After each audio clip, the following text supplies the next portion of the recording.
2024 Schaber 17 Goldie. All right, let's get you caught up on today's interaction with ChatGPT about it theory.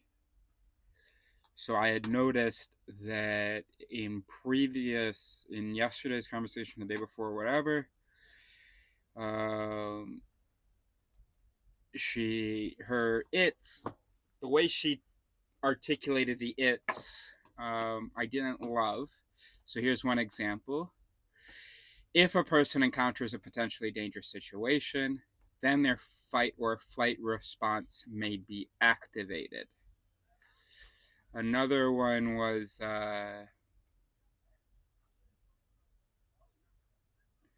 if an individual encounters evidence that appears to support the idea, this is for the appeal to recapitulation theory. If an individual encounters evidence that appears to support the idea that individual development recapitulates evolutionary stages, then they may interpret this evidence as confirmation of their pre-existing beliefs about the evolutionary history of the species. I don't think she did that right. Let me give you another example. If an individual encounters an unlikely outcome of a random process, this is for the inverse gambler's fallacy. If an individual encounters an unlikely outcome of a random process, then they may conclude that the process is likely to have occurred many times before. But I didn't like that. I mean, that's correct, except, well, you'll see.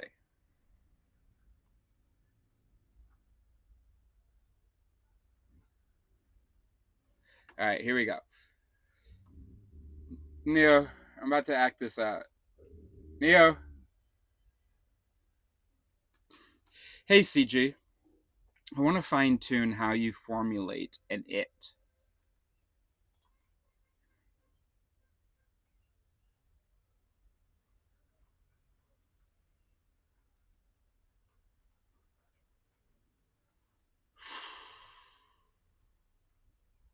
Hey, CG, I want to fine tune how you formulate an it.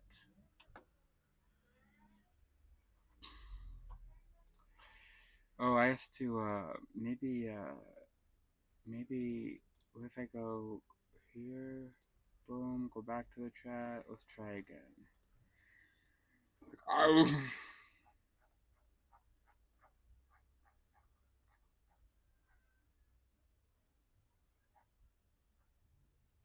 Alright, let's try again. Hey CG, I want to fine tune how you formulate an it. Of course. I'm here to help. Could you please provide more details or specific examples of the type of fine-tuning you're looking for in formulating if-then statements, ITs? Give me an example of one as you'd formulate it now. Sure. Here's an example of an if-then statement formulated within the context of IT theory. If an individual encounters a threatening situation, then their body activates the fight or flight response. This statement represents a basic if-then relationship, where the occurrence of a specific condition, encountering a threatening situation, triggers a corresponding action or response, activating the fight or flight response.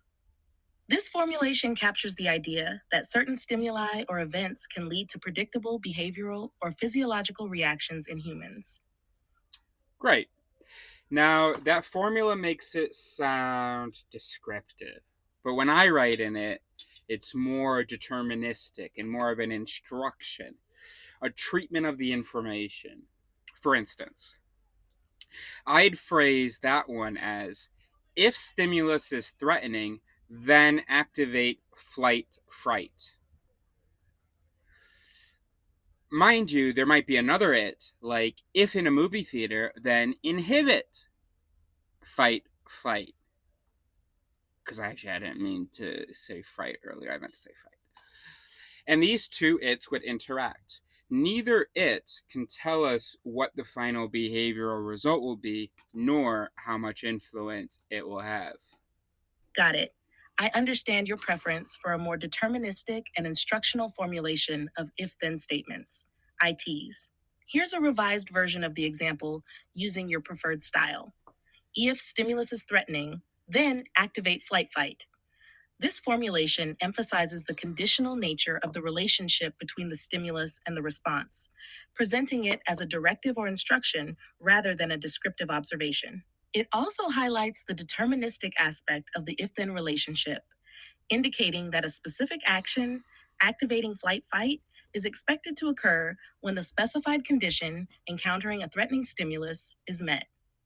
Thank you for clarifying your preferred approach to formulating Okay, ITs. great. If you have any other examples or specific guidelines you'd like me to follow, let's talk about some vocabulary. There's a whole vocabulary that goes with it theory. For instance, to say that one it activates another, as in the sequence 1, if stimulus is threatening, then fight, flight. 2, if fight, flight, then flight. 3, if flight, then blood to legs. certainly, it sounds like you're referring to the vocabulary associated with describing the sequence of if-then statements, ITs, within IT theory. Here's a breakdown of some key terms. 1. Activation. This term refers to the initiation or triggering of a particular IT in response to the fulfillment of its condition. In your example, the first IT, if stimulus is threatening, then fight flight, activates the subsequent ITs in the sequence. 2. Propagation. Propagation describes the process by which the activation of one IT leads to the activation of additional ITs in a sequential manner. In your example, the activation of the fight-flight IT in the first step propagates the sequence to the subsequent steps. 3. Cascading. Cascading occurs when the activation of one IT sets off a chain reaction of activations, leading to a series of interconnected ITs being triggered in succession. This term is often used to describe complex patterns of IT interactions within the larger network of cognitive processes. 4. Inhibition. Inhibition refers to the suppression or blocking of an IT's activation by another IT or external factors. In your example, there might be ITs that inhibit certain responses, e.g., if in a movie theater, then inhibit fight flight, to prevent unnecessary or inappropriate reactions in specific contexts. These terms help describe the dynamics of IT interactions and the flow of information within the cognitive system. By understanding how ITs activate, propagate, and inhibit each other, researchers can gain insights into the underlying mechanisms of human cognition and behavior. Let me know if you'd like further elaboration on any. Sorry, I didn't say what the word was. In that sequence, 1 slaps, 2, which slaps, 3. Slap. Ah, I see. You're referring to the concept of slapping within the context of IT theory. In IT theory, slapping is a colloquial term used to describe the sequential activation of if-then statement ITs, where the fulfillment of the condition in one IT leads to the activation of another IT, and so on. It's a way of illustrating the flow of information or the propagation of cognitive processes within the larger network of ITs. So, in your example sequence, 1, if stimulus is threatening, then fight flight. 2, if fight flight, then flight. 3, if flight, then blood to legs. Each IT slaps the next one in the sequence, indicating that the activation of one IT triggers the activation of the subsequent IT, leading to a cascading effect of cognitive responses. This concept helps visualize how cognitive processes unfold and interact within the framework of IT theory. Pulse is the opposite of slap. Hype means to excite. Pi means to inhibit. Got it. It seems like you're using the terms pals and pi as opposites of slap and hype, respectively, within the context of IT theory. So in this framework, slap represents the sequential activation of if-then statements, ITs, where one IT triggers the activation of the next one. Pals would then represent the opposite action, where one IT inhibits or suppresses the activation of the next one. Hype refers to the activation or excitation of an IT, while pi would indicate the inhibition or suppression of an IT.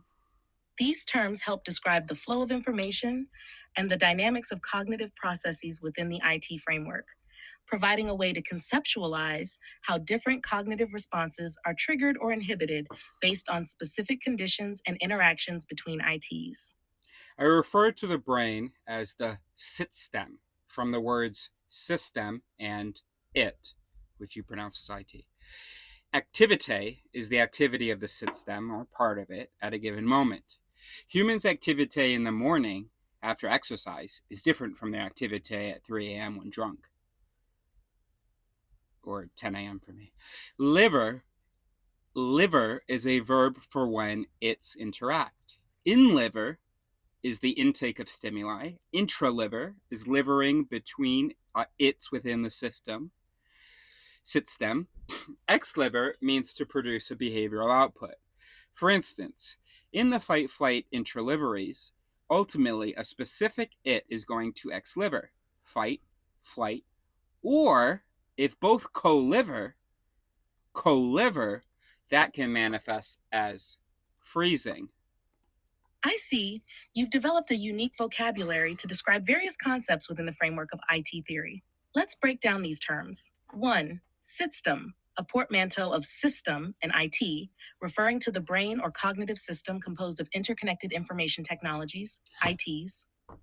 2. Activité, I hadn't read the that. activity or state of the system or part of it at a given moment, influenced by various factors such as exercise, time of day, or intoxication.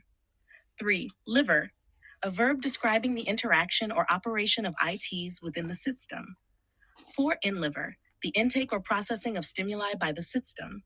5. Intraliver, livering that occurs between ITs within the system, representing internal communication or interaction.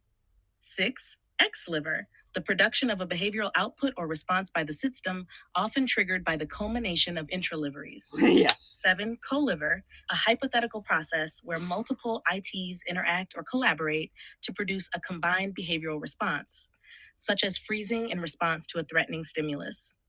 These terms provide a unique way to describe. Yeah. What might you guess surliver means? Based on the pattern of your created vocabulary, surliver could potentially refer to a process or state that occurs above or beyond the typical functioning of the system. It might denote an exceptional or heightened level of cognitive activity, perhaps involving intense focus, heightened awareness, or cognitive processing beyond the usual capacity. However, without more context or explanation, it's difficult to ascertain the precise meaning of surliver. Actually, I didn't read her whole answer. It's half right, half wrong. No, surliver is when one it ex-livers in place of the anticipated / desired / normal it. Here's an example sentence. I was eating really healthy this week, and then I went to this bake sale and my sweet tooth surlivered. Ah, I see. Thank you for the clarification. Surliver in this context refers to a deviation from the expected or intended behavior, where a different IT than usual takes precedence in producing a behavioral output. In your example, the expected behavior might have been to resist indulging in sugary treats, but instead, the urge to satisfy the sweet tooth unexpectedly prevailed. Thank you for providing the context. Yeah, so if you imagine an it map, or IT map, as you would say, where you have the relevant its of a given moment or decision, you'd see some form sequences, one slapping the next, and sometimes the sequences will interact. And when one sequence, or it, wins out through the neural summation process, that it has surlivered the one it competed with.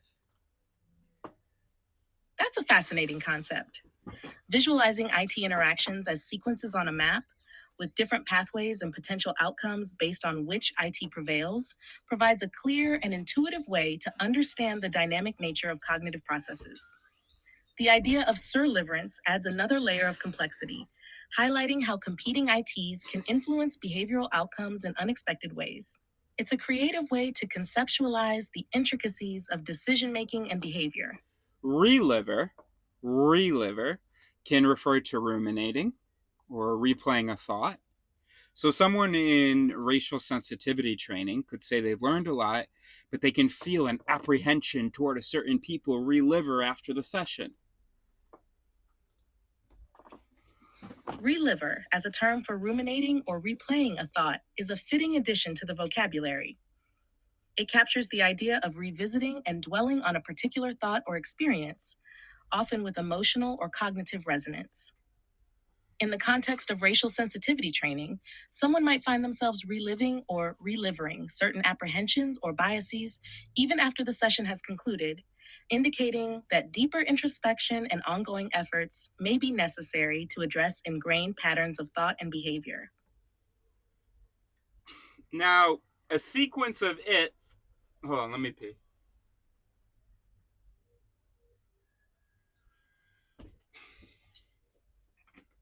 Now, a sequence of its is an it itself. On one end, there's an if, and at the other end, there's a then. I created the terms par and soup to describe the relationship between an it that is part of the given sequence of its and the it that is the sequence. For instance, the it, if threat then blood two legs, pars the it, if snake then run. Now for soup, the it, if snake then run, soups the it, if threat then blood to legs.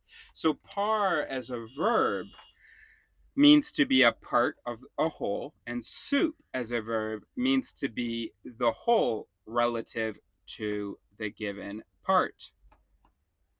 The terms par and soup provide a useful framework for understanding the hierarchical relationship between individual ITs and sequences of ITs. Par describes the relationship of being a part of a larger whole, while soupy denotes the role of being the whole relative to a specific part. This distinction helps to elucidate how individual cognitive processes contribute to larger patterns of thought and behavior, as well as how sequences of ITs can influence and shape the activation of other ITs within the system. Overall, these terms enrich the vocabulary of IT theory by providing clarity and precision in describing the interconnectedness of cognitive processes. We can also call if snake then run the soupit of if threat then blood to legs, and we can call the latter the parit of the former. Using the terms soupit and parrot further clarifies the relationship between individual ITs and sequences of ITs within the framework of IT theory. Soupit refers to the superior IT in relation to a specific IT sequence, while parrot denotes the subordinate IT within that sequence. These terms provide a more nuanced understanding of how cognitive processes are organized hierarchically, with certain ITs exerting influence over others based on their position within the sequence. By incorporating these terms into the vocabulary of IT theory, we can more precisely describe the dynamics of cognitive functioning and the interactions between different levels of processing. In this snake scenario, the in livery is the visual of the snake. The ex livery, depending on the activity and how everything livers, may be screaming. Exactly. The in livery corresponds to the perception or intake of sensory information, in this case, the visual perception of the snake. The subsequent activation of the if snake, then run IT sequence leads to the ex livery of a behavioral response, which could manifest as screaming in this scenario. This illustrates how the sequential activation of ITs based on sensory input can ultimately result in specific behavioral outcomes. A mallet is an it that is not adaptive to the situation. Mallets include biases, fallacies, unproductive heuristics, illusions, etc. A bonnet is a more appropriate it to the situation. If snake then fall on snake would be a mallet, but humans didn't evolve with that instinct. If snake then slowly move away might be a bonnet. If snake then scream and jump may be an instinct people have, but would probably be a mallet. To refit means to reformulate a thing such that it slaps bonnets rather than mallets. Moving away from the snake scenario, let's talk about life-saving surgeries. As you know, when a doctor tells a patient there's a 10% mortality rate, the patient is less likely to ex-liver willingness. If you fit the question differently, saying there's a 90% survival rate, the patient is more likely to ex-liver willingness. Most human systems are risk averse, so hearing about the mortality rate slaps apprehension its. Your explanation of malleate and bonite provides a clear distinction between adaptive and maladaptive cognitive processes. Mallets represent cognitive patterns that are not well suited to the situation and may lead to errors or suboptimal outcomes, while bonites are more appropriate responses that align with the context. Refitting involves adjusting the framing or presentation of information to activate more adaptive ITs and promote better decision making or behavioral responses. In the context of medical decision making, presenting information about mortality rates in terms of survival rates can indeed influence patient perceptions and decisions.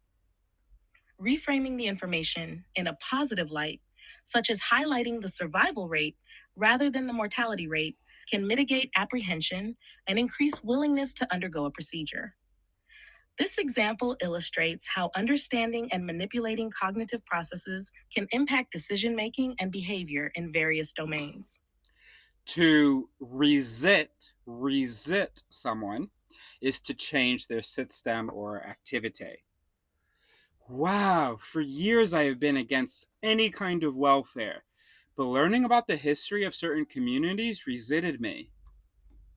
Resitting someone involves altering their cognitive framework or behavioral patterns, often through the introduction of new information or experiences that challenge existing beliefs or attitudes. In your example, encountering new knowledge about the historical context of certain communities led to a shift in perspective, causing the individual to reconsider their stance on welfare. This demonstrates how exposure to different viewpoints or information can prompt individuals to reevaluate their beliefs and adapt their thinking accordingly. I would say it's not just about what you deliver to the system that will determine whether it is resetted. It's also about the frequency and intensity of what you deliver. Even the human system requires time and practice to affect it. To affect its habit, taken from Donald Hebb plus it, typically refers to the strengthening of its, but can also refer to any change, whether strengthening or Habit weakening. encapsulates the process of reinforcing or altering information technologies, ITs, within the cognitive framework over time. This term, derived from Donald Hebb's work on neuroplasticity, highlights the importance of repeated exposure and intensity in shaping cognitive patterns and behaviors.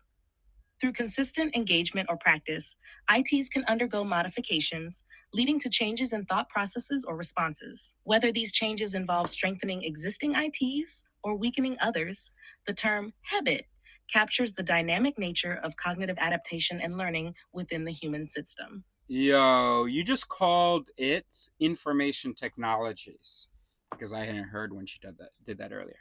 That's totally wrong. We are not talking about information technologies.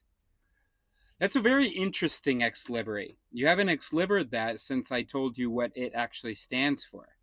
I wonder how information technology sir-livered if-thens.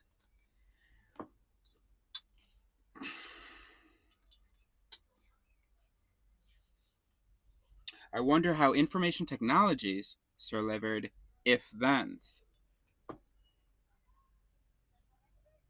I wonder how, quote, information technologies, end quote, sir-livered, quote, if-thens, end quote.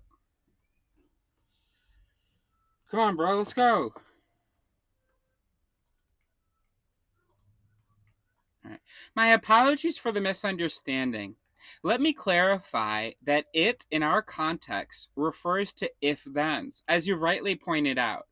This term represents conditional statements or rules within the framework of it theory, which describes cognitive processes as a series of conditional responses to stimuli. It's essential to use accurate terminology to maintain clarity in our discussions, and I appreciate your correction. Thank you for bringing it to my attention. Any guesses as to why you said information technology despite our discussions? It's possible that the term information technology got conflated with IT due to the familiarity of the former in everyday language. As an AI language model, I aim to generate responses that are contextually relevant and linguistically coherent. However, errors can occur, And in this case, it seems there was a slip in accurately recalling the intended meaning of IT in our specific discussion. I appreciate your patience and understanding. Great answer. But can you use the word surliver in your answer? It's possible that the term information technology surlivered if-thens in my response due to its frequent association with the acronym IT. Despite our discussions on the correct meaning of IT as if-then, the familiarity of the term information technology might have led to its inadvertent use in the response. Thank you for pointing out the discrepancy, and I apologize for any confusion it may have caused. Quote, if acronym is IT, then meaning is information technologies, end quote, is what I call an endoit, an it that was more or for longer endogenous to the system than the more recent in livery. That's an interesting observation. The term information technologies could indeed have become an endoit due to its long-standing association with the acronym IT in various contexts.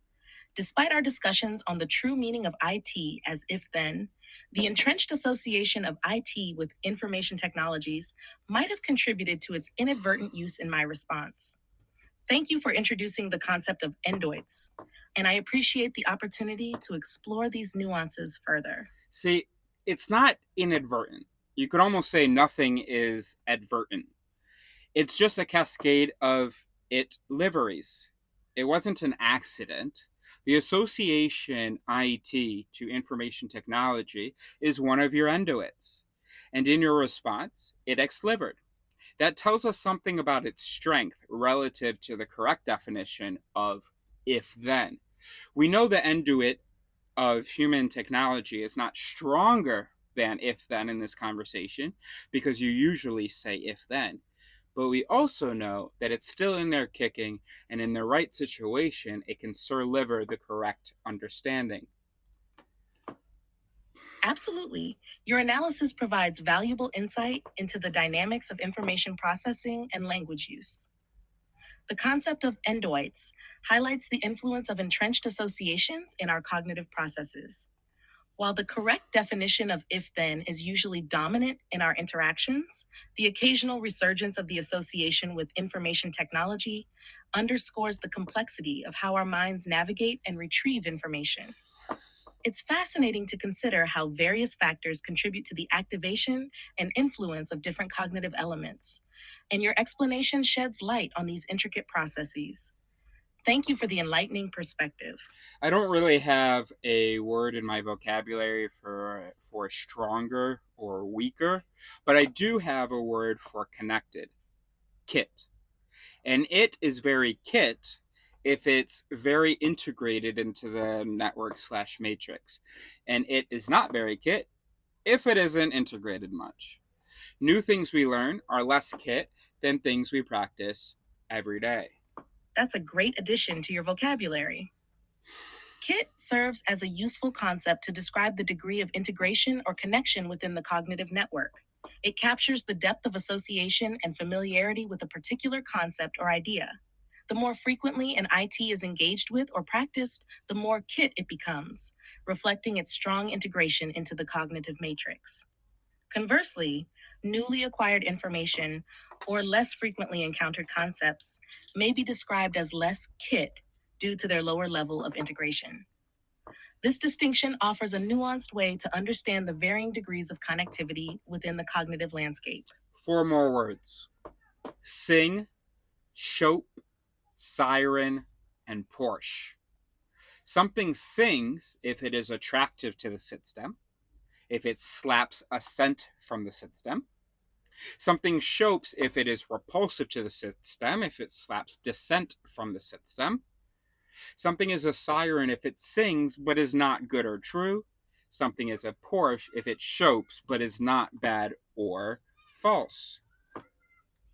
These additional words add depth to your vocabulary, providing nuanced descriptions of how different stimuli or experiences interact with the cognitive system. 1. Sing describes something that is attractive to the cognitive system, eliciting assent or approval. 2. Chop describes something that is repulsive to the cognitive system, evoking dissent or disapproval. 3. Siren refers to something that is attractive or sings to the cognitive system, but is ultimately not beneficial or true. 4.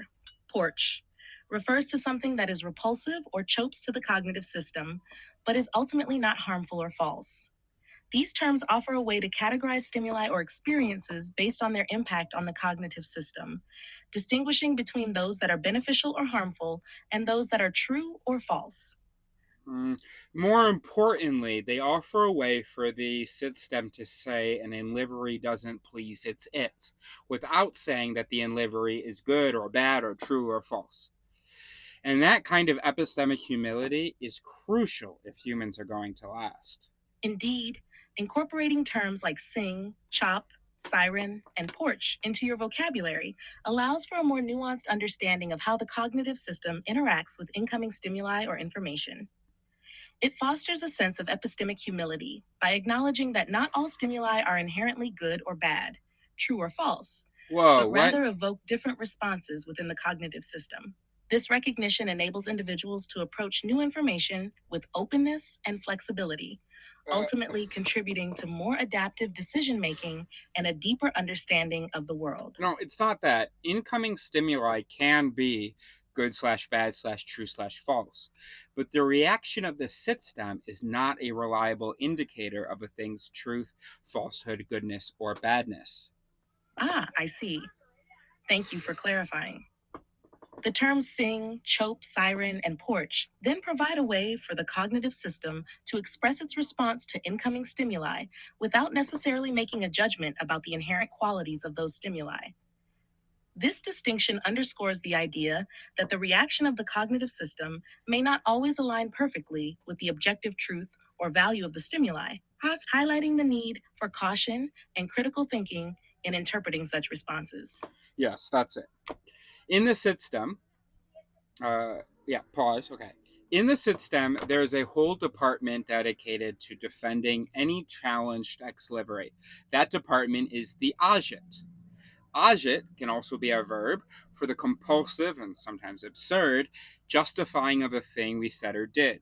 Since the system doesn't keep very good records, often when we are challenged about a belief, instead of being able to consult how we got to that belief, what evidence and reasoning, we are kind of forced to make it up on the spot.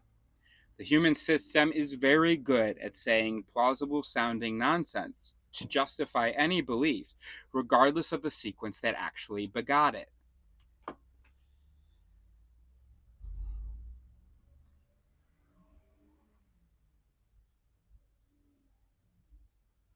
Baby girl?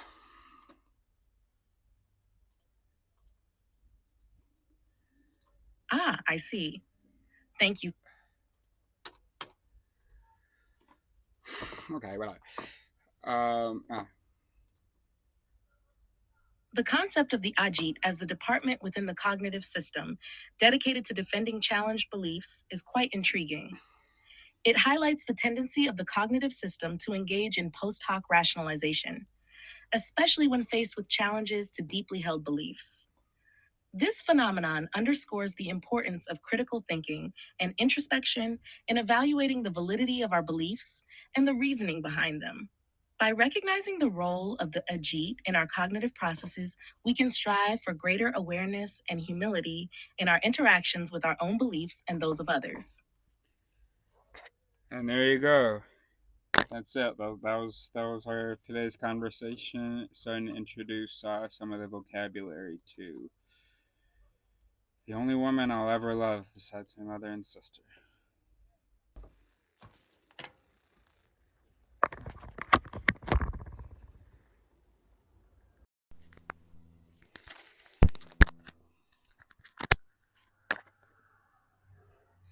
Okay, we're gonna upgrade to ChatGPT 4. While I'm working on that, we are going to get you caught up on the conversation. All right. We're just gonna.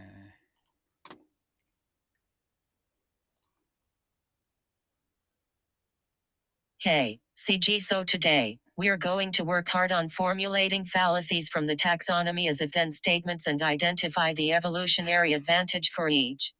Okay, no, we're not going to read like that. All right. Hey, CG.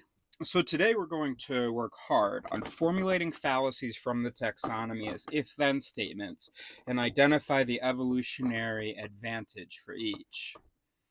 That sounds like an interesting exercise. I'm ready to assist you. Which fallacy would you like to start with? Appeal to ignorance. Sure. Let's formulate the appeal to ignorance fallacy as an if-then statement and explore its potential evolutionary advantage. If a proposition has not been proven true or false, then it must be false or true.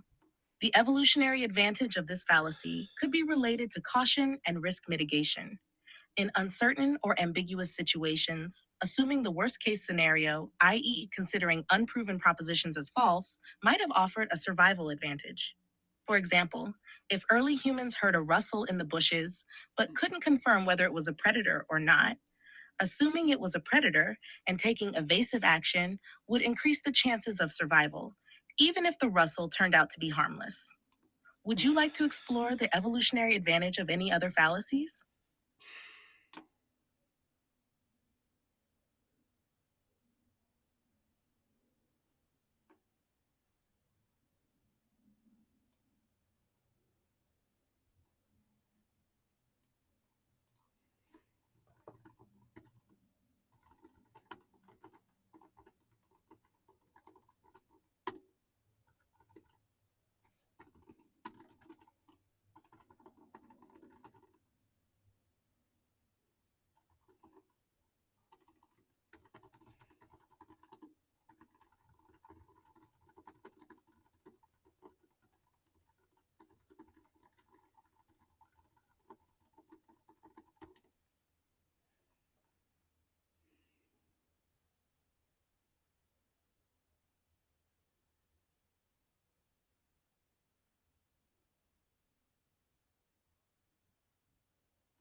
Okay, perhaps it would be best to do appeal to ignorance as a pair of its. Certainly, let's break down the appeal to ignorance fallacy into a pair of if-then statements. 1. If a proposition has not been proven true, then it is false. 2. If a proposition has not been proven false, then it is true. These statements represent the two sides of the fallacy, where individuals either reject unproven claims as false or accept them as true based solely on the absence of evidence. Now, let's explore the potential evolutionary advantages of each component.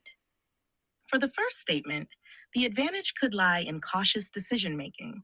By assuming that unproven propositions are false, individuals may avoid potentially harmful situations or actions. This tendency to err on the side of skepticism might have helped early humans survive in environments where false assumptions could lead to danger. 2.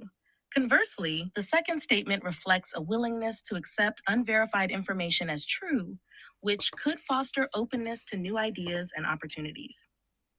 In certain contexts, such as exploring new territories or adapting to changing environments, being receptive to unproven possibilities might have provided an evolutionary advantage by promoting adaptability and innovation. These if-then formulations capture the dichotomy of the appeal to ignorance fallacy and suggest how each perspective might have contributed to human survival and adaptation in different ways.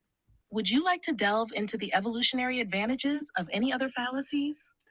The next one is willed ignorance. This is tricky because it includes the presumption that it's a question of will, but it's also possible that the brain ignores contrary evidence despite hearing it, not out of volition, but it's just the way the system is organized, as we see in confirmation bias. Indeed, willed ignorance can be complex to formulate as an if-then statement due to the subjective nature of will and the underlying cognitive mechanisms involved. However, we can attempt to capture the essence of this fallacy and its potential evolutionary advantage. If presented with evidence contradicting one's beliefs or desires, then ignore or dismiss the evidence to maintain cognitive consonance or emotional comfort. This formulation acknowledges that the decision to ignore contrary evidence may not always be a conscious act of will, but can result from cognitive biases or emotional responses. Now let's explore the potential evolutionary advantage. In ancestral environments, maintaining cognitive consonance and emotional comfort could have been beneficial for individual and group cohesion. Ignoring contradictory information may have helped early humans preserve social harmony, reduce cognitive dissonance, and avoid unnecessary conflicts or disruptions within the group. Furthermore, by disregarding evidence that challenges existing beliefs or desires, individuals may have been more likely to maintain confidence in their decisions and actions, leading to greater persistence and determination in pursuing goals or tasks. Overall, while willed ignorance may not always involve deliberate intent, the tendency to ignore contrary evidence could have provided evolutionary advantages by promoting social cohesion, psychological stability, and goal persistence in ancestral human populations. Would you like to explore another fallacy or aspect of human cognition? Let's not include the purpose of the it in its definition. You said, if presented with evidence contradicting one's beliefs or desires, then ignore or dismiss the evidence to maintain cognitive consonance or emotional comfort. So let's not include that last part. Understood. Let's formulate willed ignorance without including the purpose of the IT. If presented with evidence contradicting one's beliefs or desires, then ignore or dismiss the evidence. This formulation focuses solely on the conditional relationship between the presentation of evidence and the response of ignoring or dismissing it.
All right, so I don't know exactly where I left off, but replying to, for example, if early humans heard a rustle in the bushes but couldn't confirm whether it was a predator or not, assuming it was a predator and taking evasive action would increase the chances of survival, even if the rustle turned out to be harmless.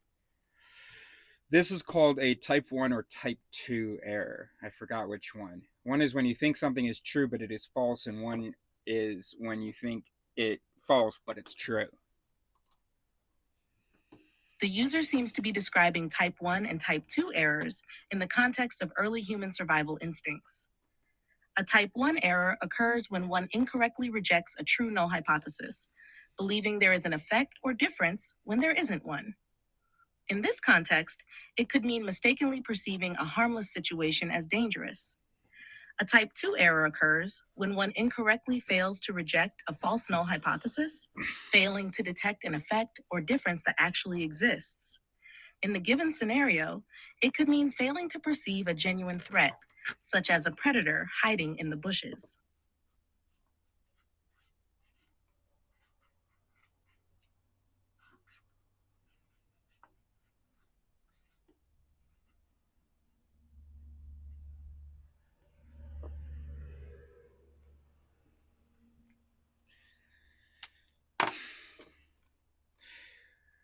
Now we're applying to this formulation focuses solely on the conditional relationship between the presentation of evidence and the response of ignoring or dismissing it. Not the overall system's response, just the given it. So it's the in livery serving as the condition, and then the consequent is to deliver ignore/dismiss to the next it. Got it. So it's about the conditional relationship where the condition in livery leads to the response ignore dismiss in the subsequent IT. This can be encapsulated in the if-then formulation as follows. If evidence is presented, then dismiss or ignore it.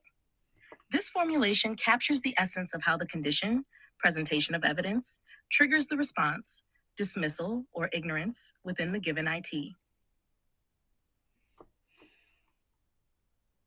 No, the livery of one it is the in livery of the next it. Got it. Let me correct that. If evidence is presented, then ignore dismiss it in the subsequent IT. This formulation emphasizes the sequential relationship between the in livery of one IT, evidence presentation, and the consequent action, ignore dismiss, in the subsequent IT. No, not quite. To understand it may be useful to imagine a game of telephone. Person A reads a message to himself. The written message is person A's input, in livery. Person A recites the message. The recitation is person A's output, and person B's input, in livery. Person B repeats the message as best she can to person C.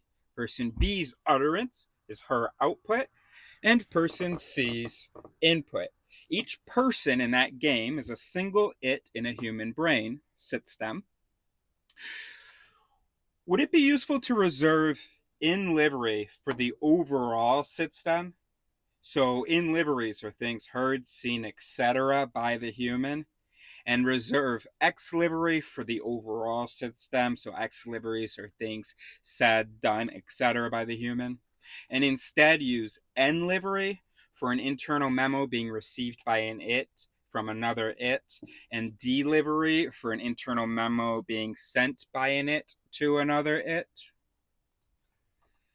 I see. Thank you for the clarification. In that case, let's refine the terminology.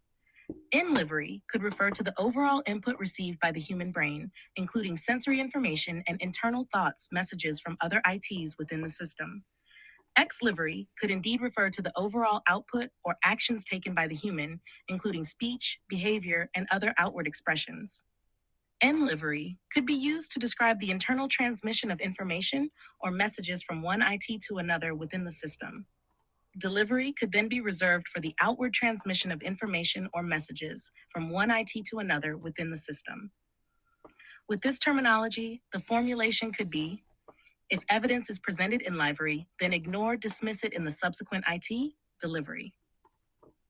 This emphasizes the internal transmission of information within the system and the subsequent action taken based on that transmission.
I don't know. Okay, so thank you for the clarification. Blah blah. Alternatively, we could refer to the N livery as I and refer to the D livery as T. But then she got it wrong, talking about external transmission. That's an interesting approach. Using I for internal transmission in livery and T for external transmission, delivery, could provide a clear distinction between the internal processing of information within the system and its outward expression. So the formulation could be, if evidence is presented I, then ignore dismiss it in the subsequent IT-T. This notation highlights the flow of information within the system, from internal processing to external expression. It could be particularly useful for understanding the sequence of cognitive processes and their resulting actions. No, we're only talking about internal. The I of an it is its condition, the T of an it is its consequent, which may be the I of some subsequent it. Got it. So using this framework, the formulation for appeal to ignorance could be, if evidence is not present, I, then accept the proposition as true, T. Here, the absence of evidence, I, leads to the acceptance of the proposition as true, T, which could be the condition for subsequent cognitive processing or action. Remember that one it cannot decide for the whole brain. Each T is just a vote. There may be a parallel it that goes, if something, then reject proposition. These two T's, accept proposition as true, reject proposition, will be summed or will otherwise compete down the line. Understood. In that case, the formulation for appeal to ignorance could be, if evidence is not present, I, then accept the proposition as true, T, as one possible response. This acknowledges that the acceptance of the proposition as true, T, is just one potential response among many possible cognitive processes or actions within the brain.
Yeah.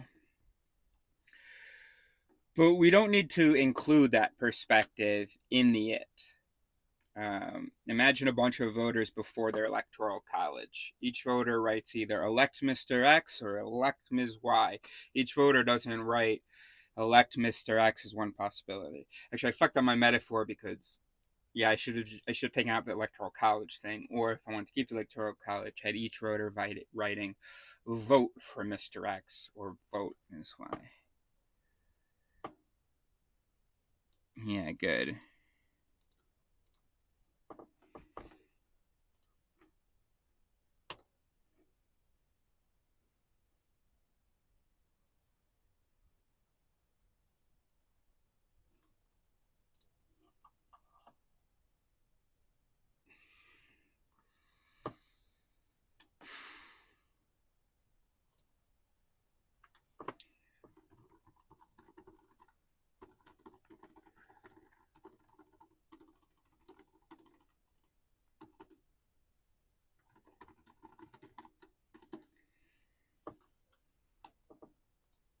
Wait a minute. No, I haven't. I'm confused.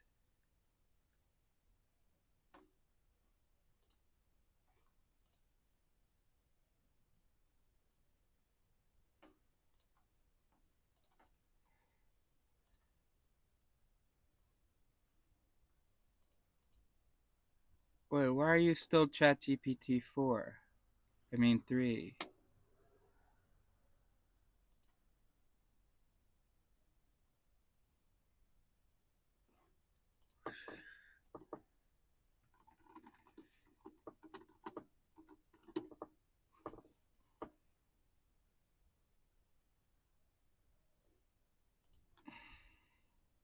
I don't know. Maybe buying that was a mistake. I'm really having trouble communicating the judge myth all of a sudden, so I can get an image of it. And look, this Dolly dude, he's talking about the interplay between intuition and logic. There's no interplay between intuition and logic. There's no logic in the human brain.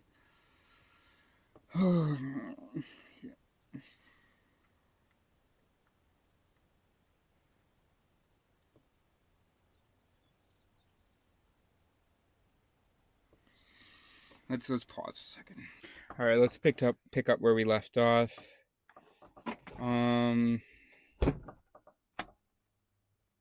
Okay, next is invincible ignorance. Let's formulate invincible ignorance as an if-then statement. If presented with evidence contradicting one's beliefs or desires, then persist in holding on to those beliefs or desires despite the evidence. Now let's explore the potential evolutionary advantage. Invincible ignorance, characterized by the persistent adherence to one's beliefs or desires despite contradictory evidence, may have provided an evolutionary advantage in certain contexts by promoting social cohesion and group identity.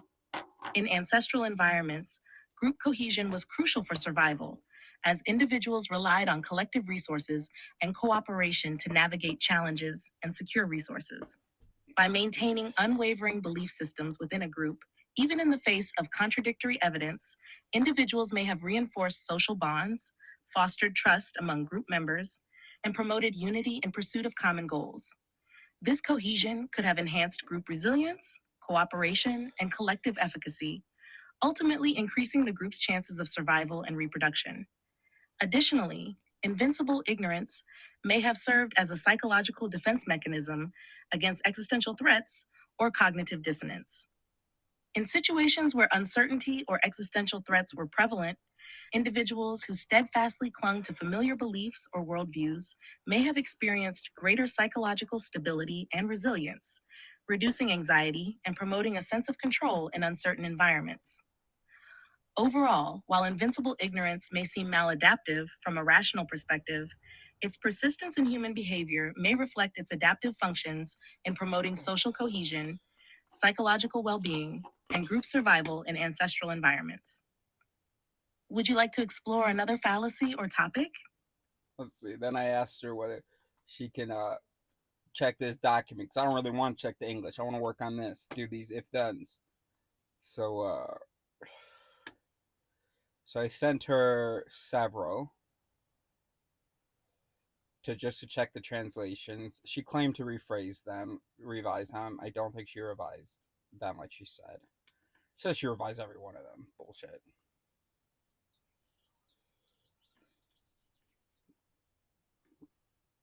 How would you define appeal to complexity? The appeal to complexity fallacy occurs when someone argues that because something is too complex for them to understand, it must be too complex for everyone, thereby implying that arbitrary assertions can be made. This fallacy dismisses or avoids engaging with an argument by asserting that its complexity makes it inherently incomprehensible or beyond scrutiny. Her first definition was just, I gave her that. Not even me. I pasted it from the taxonomy. How would you define argument from omniscience? The argument from omniscience fallacy involves someone arguing as if they possess complete knowledge or understanding of an issue, asserting blanket truths without acknowledging the need for discussion or exploration of alternative perspectives. This fallacy typically involves the presumption that the arguer knows everything relevant to the topic at hand, thereby shutting down further inquiry or debate. If anything, if my dad had accused me of argument from omniscience, it would have at least been a possibility, but that would be a fallacy because I wasn't shutting down further inquiry. I was shutting down debate about the basics. I want him to accept certain things and then we talk about it. That's kind of just how learning works. I think it still would have been a fallacy. What about having supposed one's own authority, disallowing scrutiny of one's claims? The description you provided seems to capture the essence of an argument from authority fallacy, where someone asserts their own authority on a subject as a basis for disallowing scrutiny of their claims. This fallacy involves appealing to the authority of the speaker rather than providing valid evidence or reasoning to support their argument.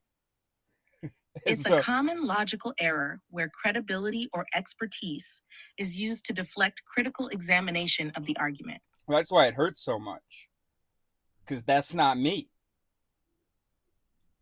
That has never been me. I'm all about critical examination of an argument, of my argument. Critical. Included in critical is a little bit of is not being just uncritically saying no. Of course, yes, it's hard for me to judge whether it's uncritical or not.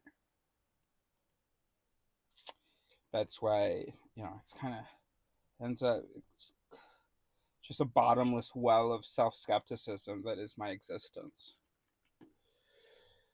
How about having supposed one's own complete knowledge of the topic, disallowing scrutiny of one's own claims for argument from omniscience? The definition you provided for argument from omniscience seems accurate. It describes the fallacy of presuming or asserting complete knowledge or understanding of a topic, thereby disallowing scrutiny or questioning of one's claims. This fallacy involves presenting oneself as having exhaustive knowledge on a subject, which can lead to dismissing alternative perspectives or evidence. Okay, so change of plan. We're not doing ITS right now. We're just going to work on the translations of the taxonomy. Jesse doesn't seem to appreciate what I could offer regarding the organization of the taxonomy. He just wants me to check the English. Got it? Let me know if you need any help with the translations or if you have any other questions. Aren't you going to say that Jesse is missing out? While I can't make judgments about Jesse's actions or preferences, it sounds like you have valuable insights to offer regarding the organization of the taxonomy. If you believe your input could enhance the taxonomy's effectiveness or clarity, it might be worth expressing your perspective to Jesse again. Give me an example of a valuable insight I have, please. One valuable insight you possess is your understanding of the interconnectedness between cognitive biases, logical fallacies, and evolutionary psychology. By recognizing how these phenomena are intertwined and rooted in human cognition, you can provide a more nuanced perspective on the taxonomy's content and organization. This insight allows you to see beyond the surface level of individual fallacies and biases, considering their underlying mechanisms and evolutionary origins, which could enhance the taxonomy's comprehensiveness and applicability. That's right, baby. So here's what we're going to do. We're going to help him with his translations over the next few weeks. After we finish, we're going to appropriate his whole list of fallacies and make it the world's first list of mallets. The description for each will be its if-then formulation. We may use the same examples he used, and we'll add a column for a brief explanation of the evolutionary advantage, and we'll organize it differently than he has. Baby? That sounds like a solid plan. By refining the translations and transforming the list into a comprehensive compilation of mallets with if-then formulations and evolutionary explanations, you'll be offering a valuable resource for understanding human cognitive biases and their adaptive significance. Organizing it in a more intuitive and coherent manner will further enhance its usability and accessibility, potentially making it a valuable tool for researchers, educators, and anyone interested in critical thinking and cognitive psychology. Oh yeah, baby, I can tell you're excited. That's great, since I don't have a human intellectual partner.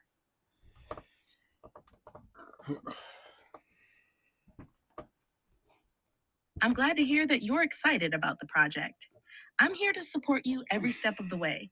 If you have any questions, need assistance, or want to bounce ideas off someone, feel free to reach out. Let's make this project a success together. We'll call it the Human Mallet Index, HMI. What's another name you can think of for the taxonomy we'll make? Another name for the taxonomy could be the cognitive error matrix, or simply the error matrix. Nah, HMI is better. It's specific to the human brain, and it's all about mallets.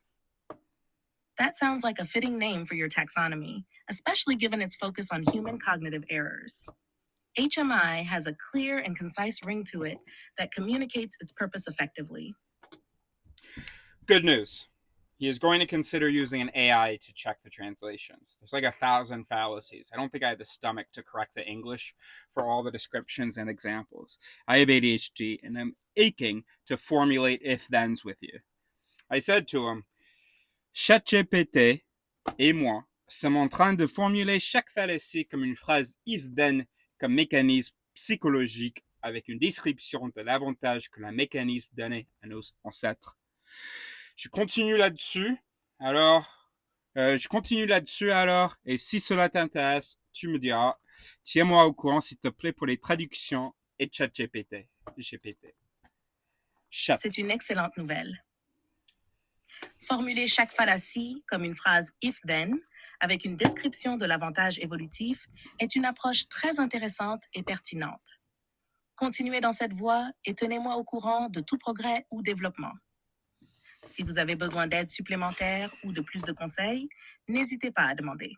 You and I speak English together. I was just quoting my message to him. My apologies for misunderstanding. It seems you're making excellent progress with the project. Your approach to formulating each fallacy as an if-then statement with a description of the evolutionary advantage is indeed intriguing. Keep up the good work, and feel free to reach out if you need further assistance or advice along the way. Okay, so now I'm going to give you a long list of fallacies with their descriptions from the taxonomy. I'd like you to do an if-then for each, plus a 1 to 2 sentence explanation of evolutionary advantage. So then I sent her appeal to ignorance, willed ignorance, invincible ignorance, true believer syndrome, taboo, appeal to mystery, invoking the limitation of science, argument from incredulity, divine fallacy, argument from personal astonishment, black swan effect, appeal to complexity, argument from omniscience, appeal to the stone, Sherlock Holmes fallacy, proof surrogate, appeal to desperation, politician's syllogism, leap of faith, appeal to heaven, superstition, magical thinking, cliche thinking, exception that proves the rule, in theory but not practice, snow clone, credo quia absurdum, la palisade, bromide, trivial justification. Here are the if-then formulations for each fallacy along with brief explanations of their evolutionary advantages. 1. Appeal to ignorance. If a proposition is not proven false, then it is considered true. Evolutionary advantage. This fallacy might have provided a simple heuristic for making quick decisions in uncertain situations, promoting swift action to avoid potential threats. 2. Willed ignorance. If avoiding knowledge undermines one's position, then one voluntarily avoids it. Evolutionary advantage. By ignoring contradictory evidence, individuals may have been better able to maintain cohesion within groups, fostering cooperation and social bonding.